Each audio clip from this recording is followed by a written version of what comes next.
ਜ਼ਿਲ੍ਹਾ ਕਸੂਰ ਦੀ ਤਹਿਸੀਲ ਚੂਹਣੀਆਂ ਦਾ ਇੱਕ ਪਿੰਡ ਬਹਿੜਵਾਲ ਹੈ, ਜਿਹੜਾ ਇਸ ਵਜ੍ਹਾ ਤੋਂ ਤਾਰੀਖੀ ਅਹਿਮੀਅਤ ਰੱਖਦਾ ਹੈ ਕਿ ਗੁਰੂ ਅਰਜਨ ਦੇਵ ਜੀ ਆਪਣੇ ਚੇਲਿਆਂ ਦੇ ਨਾਲ ਇੱਥੇ ਆਏ ਸਨ। ਗੁਰੂ ਅਰਜਨ ਦੇਵ ਜੀ ਜ਼ਿਲ੍ਹਾ ਲਾਹੌਰ ਵਿੱਚ ਸਫ਼ਰ ਕਰਦੇ ਹੋਏ ਜਦੋਂ ਬਹਿੜਵਾਲ ਪਹੁੰਚੇ ਤਾਂ ਇੱਥੋਂ ਦੇ ਲੋਕਾਂ ਨੇ ਆਪ 'ਤੇ ਕੋਈ ਤਵੱਜੋ ਨਾ ਦਿੱਤੀ, ਨਾ ਹੀ ਉਹਨਾਂ ਦੀ ਕਿਸੇ ਨੇ ਖਾਤਰ ਤਵਾਜ਼ੋ ਕੀਤੀ। ਇਸ ਲਈ ਆਪ ਅੱਗੇ ਵੱਧ ਗਏ ਅਤੇ ਜੰਬਲ ਪਿੰਡ ਪਹੁੰਚ ਗਏ। ਥਕਾਵਟ ਅਤੇ ਪੈਰਾਂ ਵਿੱਚ ਛਾਲੇ ਹੋਣ ਦੀ ਵਜ੍ਹਾ ਤੋਂ ਆਪ ਇੱਕ ਮੰਜੀ 'ਤੇ ਦਰਖਤ ਥੱਲੇ ਲੇਟ ਗਏ। ਉਸ ਦੌਰ ਵਿੱਚ ਬਹਿੜਵਾਲ ਦਾ ਚੌਧਰੀ ਸਿੰਧੂ ਜੱਟ ਹੀਮਰਾਜ ਸੀ। ਉਹ ਉਸ ਦਿਨ ਕਿਤੇ ਗਿਆ ਹੋਇਆ ਸੀ। ਵਾਪਸੀ 'ਤੇ ਉਹਨੂੰ ਪਤਾ ਲੱਗਿਆ ਕਿ ਪਿੰਡ ਦੇ ਲੋਕਾਂ ਨੇ ਗੁਰੂ ਜੀ ਨਾਲ ਬੁਰਾ ਸਲੂਕ ਕੀਤਾ ਹੈ। ਉਹ ਬੜਾ ਸ਼ਰਮਿੰਦਾ ਹੋਇਆ ਕਿ ਗੁਰੂ ਜੀ ਨਾਰਾਜ਼ ਹੋ ਗਏ ਨੇ। ਉਹ ਗੁਰੂ ਜੀ ਨੂੰ ਵਾਪਸ ਲਿਆਉਣ ਲਈ ਪਿੰਡ ਜੰਬਲ ਗਿਆ ਤਾਂ ਵੇਖਿਆ ਗੁਰੂ ਜੀ ਮੰਜੀ 'ਤੇ ਆਰਾਮ ਕਰ ਰਹੇ ਨੇ। ਉਹਨੇ ਗੁਰੂ ਨੂੰ ਜਗਾਉਣ ਦੀ ਜੁਰਤ ਨਾ ਕੀਤੀ। ਸੋਚਦਾ ਰਿਹਾ ਕਿ ਹੁਣ ਕੀ ਕਰਾਂ।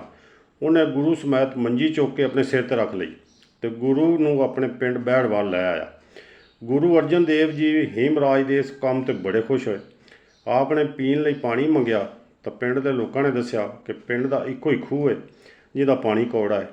ਗੁਰੂ ਜੀ ਨੇ ਹੀਮਰਾਜ ਨੂੰ ਗੁੜ ਦੀਆਂ ਕੁਝ ਡਲੀਆਂ ਦਿੱਤੀਆਂ ਅਤੇ ਖੂਹ ਵਿੱਚ ਪਾਉਣ ਨੂੰ ਆਖਿਆ।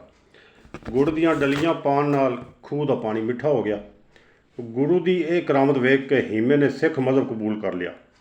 ਗੁਰੂ ਅਰਜਨ ਦੇਵ ਨੇ ਹੀਮੇ ਨੂੰ ਨਸੀਹਤ ਕੀਤੀ ਕਿ ਜੇ ਤੂੰ ਇਸੇ ਤਰ੍ਹਾਂ ਮੁਸਾਫਰਾਂ ਦੀ ਖਿਦਮਤ ਕਰਦਾ ਰਿਹਾ ਤਾਂ ਰੱਬ ਤੈਨੂੰ ਹੋਰ ਨਵਾਜ਼ੇਗਾ।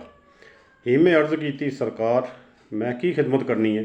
ਮੈਂ ਗਰੀਬ ਆਦਮੀ ਹਾਂ, ਅਜੇ ਤੱਕ ਸ਼ਾਦੀ ਵੀ ਨਹੀਂ ਕਰ ਸਕਿਆ। ਗੁਰੂ ਨੇ ਲੋਕਾਂ ਕੋਲੋਂ ਪੁੱਛਿਆ, ਪਿੰਡ ਵਿੱਚ ਕੋਈ ਬੇਵਾ ਔਰਤ ਮੌਜੂਦ ਹੈ? ਲੋਕਾਂ ਨੇ ਇੱਕ ਬੇਵਾ ਦਾ ਦੱਸਿਆ। ਗੁਰੂ ਨੇ ਉਸ ਔਰਤ ਨੂੰ ਬੁਲਵਾਇਆ ਅਤੇ ਉਹਦਾ ਹੱਥ ਹੀਮੇ ਦੇ ਹੱਥ 'ਚ ਦੇ ਕੇ ਫਰਮਾਇਆ, ਅੱਜ ਤੋਂ ਹੀਮਾ ਤੇਰਾ ਬੰਦਾ ਹੈ।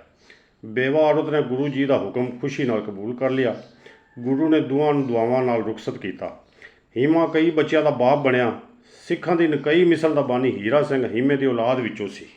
ਵੀਡੀਓ ਵੇਖਣ ਤੋਂ ਬਾਅਦ ਸਬਸਕ੍ਰਾਈਬ ਦਾ ਬਟਨ ਵੀ ਦਬਾ ਦਿਓ, ਇਹਦੇ ਕੋਈ ਪੈਸੇ ਨਹੀਂ ਕੱਟੇ ਜਾਂਦੇ।